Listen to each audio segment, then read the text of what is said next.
സ്നേഹമുള്ളവരെ, ഞാൻ നിങ്ങളുടെ സ്വന്തം സുലോചന ടീച്ചർ. ഇന്ന് ഞാൻ ചെയ്യുന്നത് ഒരു സ്പെഷ്യൽ ആയിട്ടാണ് മുട്ടച്ചോറ്. അതായത് കുട്ടികൾക്ക് ലഞ്ച് ബോക്സിലൊക്കെ കൊണ്ടുപോകാൻ, അതുപോലെ വലിയവർക്കായാലും ഓഫീസിലേക്ക് ലഞ്ച് കൊണ്ടുപോകാൻ, അങ്ങനെ ഈസി ആയിട്ടുള്ള ലഞ്ച് ബോക്സ് ആണ് ഇത് മുട്ടച്ചോറ്.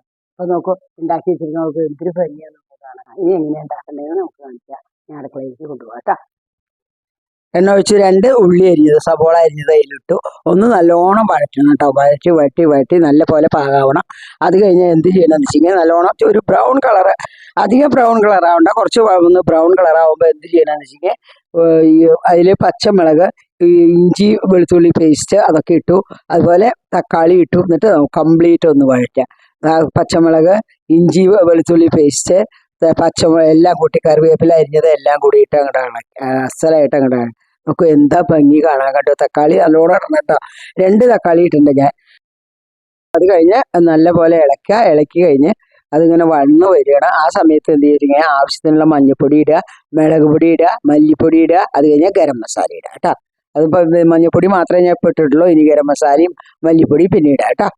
നല്ലോണം ഇളക്കി ഇതാ മുളക് പൊടി ഇട്ടു. മുളക് പൊടി കവറിൽ തന്നെയാണ്. ചില്ലി പൗഡറാണ്, കാശ്മീരി ചില്ലി പൗഡർ ഇട്ടു. നല്ല ഭംഗി വെച്ചു മസാല കണ്ടോ.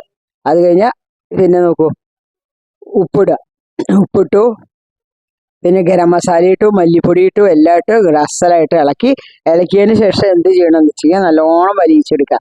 ആ തക്കാളി മസാല നല്ലോണം വലിയിച്ചെടുക്കുക. നല്ലോണം വലിച്ച് നല്ലോണം ആയിക്കഴിഞ്ഞാൽ ഇനിയിപ്പോൾ എന്ത് ചെയ്യണമെന്ന് വെച്ച് കഴിഞ്ഞാൽ മുട്ട അതിൽ ഒഴിക്കണം നമുക്ക്. അതിന് വേണ്ടിയിട്ടാണ്. അപ്പം നോക്കട്ടെ കേട്ടോ. മുട്ട എന്താ ചെയ്യുന്നത് വെച്ചാൽ മുട്ട പൊട്ടിച്ച് ഒഴിച്ചാൽ മതി. ഞാനും അത് മുട്ട അല്ലാതെ വേറെ ഒന്നും ചെയ്തില്ല. 2 മുട്ടയാണ് എടുത്തിരിക്കുന്നത്. അതാണ് ഈ കൂട്ടൊക്കെ ഉണ്ടാക്കിയിട്ട് മുട്ട ചോറല്ലേ ഉണ്ടാക്കുന്നത്. അത് കാരണം കൊണ്ട് 2 മുട്ട അതിൽ പൊട്ടിച്ച് ഒഴിച്ചു. എന്നിട്ട് നല്ലോണം ഇളകുക. ഇപ്പോൾ സ്ക്രാമ്പിൾഡ് എഗ്ഗാണ് ഉണ്ടാക്കണേ കേട്ടോ. അങ്ങനെ ഉണ്ടാക്കി അത് കഴിഞ്ഞ് നല്ല പോലെ ഇളക്കുക.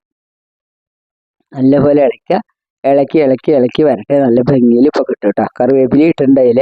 മല്ലിയുടെ ഇല വേണമെങ്കിൽ ഇടാം, ഗരം മസാല ഇടാം, എല്ലാം ഇടാം കേട്ടോ അതിൽ. അപ്പോൾ ഒന്ന് സ്വാദ് കൂടും. മുട്ട സ്ക്രാമ്പിൾ ചെയ്തെടുത്തു, നല്ല ഭംഗിയിലെടുത്തു. ഇനി നെക്സ്റ്റ് എന്താ ചെയ്യണേ, ചോറ് തയ്യാറായി വെച്ചിട്ടുണ്ട്. ഇതിപ്പോൾ നമ്മൾ ഉണ്ണണ ചോറായാലും ബാസ്മതി റൈസ് ആയാലും ഏതായാലും കുഴപ്പമില്ല. നമ്മൾ ഉണ്ണണ ചോറിന് ഇപ്പോൾ വടിവട്ട ചോറാണ് അതിലിട്ടു. അത് മതി. അതാണ് നല്ല സ്വാദുണ്ട്. നമുക്ക് ഇഷ്ടമുള്ള ചോറല്ലേ ഇത്.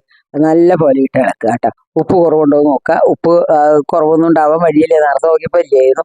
നല്ല പോലെ ഇളക്കുക. കറിവേപ്പിലയും മല്ലിയുടെ ഇലയും മുകളിൽ വെക്കുക. അത് കഴിഞ്ഞാൽ ആ ചോറ് പാത്രത്തിലാക്കുക. അപ്പോൾ അങ്ങനെ നമ്മുടെ മുട്ടച്ചോറ് തയ്യാറായി. ഇതേ സലാഡ് ഉണ്ടാക്കണു. ക്യാരറ്റും കുക്കുംബറും അരിഞ്ഞു. അത് 2 കൂടി പാത്രത്തിലിട്ടു. അത് കഴിഞ്ഞ് നല്ല പോലെ ഇളക്കി, പച്ചമുളകും ഇട്ടു. എന്നിട്ട് നല്ല പോലെ ഇളക്കി, ഇത്തിരി ഉപ്പ് ഇടുക. എന്നിട്ട് തൈര് ഒഴിച്ച് അസലായിട്ട് ഇളക്കിയ സലാഡ് തയ്യാറായി. അപ്പോൾ മുട്ടച്ചോറ് തയ്യാറായി. നല്ല ഭംഗിയുണ്ട് കാണാൻ. അതേസമയം നോക്കൂ, നല്ല ടേസ്റ്റ്. ഞാൻ നോക്കട്ടെ കേട്ടോ. ടേസ്റ്റ് നോക്കിയിട്ട് പറയാം. നല്ല ടേസ്റ്റ്. ബിരിയാണിക്കാളും നല്ല ടേസ്റ്റ് ഉണ്ട്. എല്ലാ കുട്ടികൾക്കും, മക്കൾക്കും, ഓഫീസിൽ പോകുന്നവരൊക്കെ ഇത് ഉണ്ടാക്കി നോക്കുക. വളരെ ഈസിയാണ്. എല്ലാവരും ഇത് പരീക്ഷിക്കണം. അതാണ് എനിക്കൊരു അഭ്യർത്ഥനയുള്ളത്. നിങ്ങൾ എല്ലാവരും ഇരിക്കും. അങ്ങനെ ഈ വീഡിയോ ഇഷ്ടമാവുകയാണെങ്കിൽ ലൈക്ക് ചെയ്യൂ, ഷെയർ ചെയ്യൂ, സബ്സ്ക്രൈബ് ചെയ്യാൻ മറക്കരുത് കേട്ടോ. ഹൈപ്പും തരണം മറക്കരുത്.